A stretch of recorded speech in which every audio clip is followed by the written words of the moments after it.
teman-teman semua, kalian pernah nggak sih salah dengar ataupun salah ucap, terus maknanya langsung beda? Nah, misalnya kalau kalian mau bilang masak, tetapi terdengar seperti mata, maknanya langsung beda banget kan? Nah, ternyata hal seperti itu tuh dipelajari dalam cabang ilmu bahasa yaitu fonologi. Kalian mulai penasaran kan apa itu fonologi? Simak terus videonya ya teman-teman.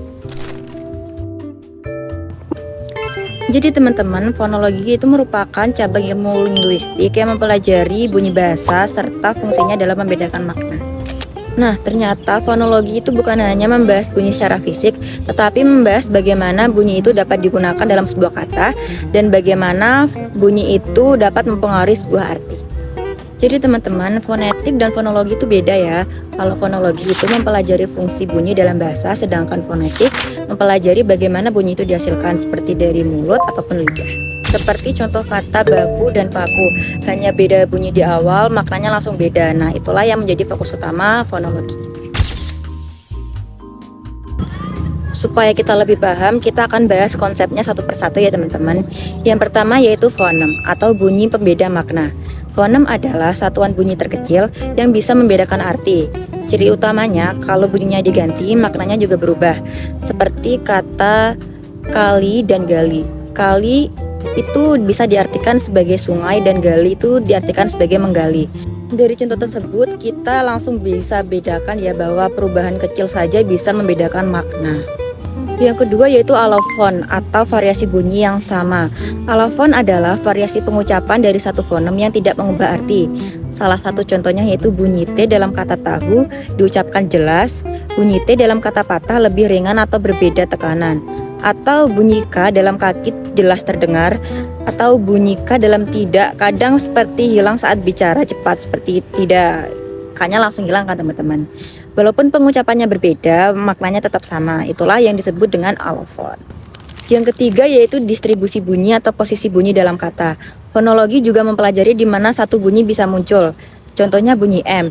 Di awal itu ada mata, di tengah ada lama, di akhir ada diam. Ini menunjukkan bahwa setiap bunyi punya posisi tertentu dalam bahasa. Yang keempat yaitu fonotaktik atau aturan susunan bunyi. Fonotaktik adalah aturan tentang bagaimana bunyi bisa disusun dalam suatu bahasa. Contoh dalam bahasa Indonesia yaitu kata biasanya memiliki pola konsonan plus vokal seperti buku, meja, nasi. Jarang ada kata tanpa vokal seperti BTK. Bandingkan dengan bahasa Inggris. Strong, school, street banyak konsonan di awal. Artinya setiap bahasa punya aturan bunyi yang unik. Yang kelima yaitu minimal pair atau pasangan minimal. Ini adalah dua kata yang hanya berbeda satu bunyi tapi maknanya berbeda. Contohnya yaitu kata batu dan patu, kata kita dan kita. Dengan intonasi beda bisa beda makna dalam konteks tertentu. Konsep ini sering digunakan untuk mengidentifikasi fonem. Jadi teman-teman, hakikat fonologi yang pertama yaitu bunyi bahasa bersifat sistematis. Bahasa itu tidak asal bunyi, semua bunyi mengikuti pola tertentu. Contohnya kita tahu kata buku terdengar benar, tapi bekau terasa aneh itu karena ada sistem yang mengatur bunyi dalam bahasa. Yang kedua yaitu bunyi memiliki fungsi pembeda makna. Satu bunyi bisa mengubah arti secara total, contohnya baru dan paru, dari dan tari. Artinya bunyi itu bukan sekedar suara, tapi punya fungsi penting. Yang ketiga yaitu bunyi bersifat mental atau abstrak. Fonologi tidak hanya tentang bunyi yang kita dengar, tapi juga bagaimana bunyi itu dipahami dalam pikiran. Contohnya kita langsung tahu bahwa ngebatu itu tidak wajar, walaupun belum pernah belajar aturannya secara formal. Yang keempat yaitu setiap bahasa itu unik. Aturan bunyi dalam setiap bahasa berbeda. Contohnya, bahasa Indonesia sederhana dan banyak vokal.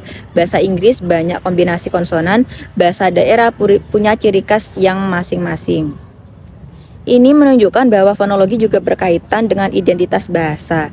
Yang kelima yaitu fonologi berperan dalam komunikasi.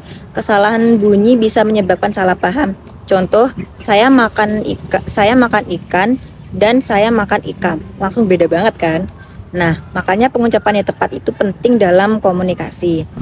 Jadi kesimpulannya teman-teman, fonologi adalah ilmu yang mempelajari bunyi bahasa sebagai sistem yang teratur dan memiliki fungsi untuk membedakan makna. Dari fonem, alofon, sampai pola bunyi, semuanya membantu kita memahami bagaimana bahasa bekerja secara lebih dalam. Dan ternyata hal kecil seperti bunyi itu punya peran besar dalam kehidupan sehari-hari. Terima kasih sudah menonton. Jangan lupa like, subscribe, dan komen. Sampai ketemu di video selanjutnya. Bye-bye.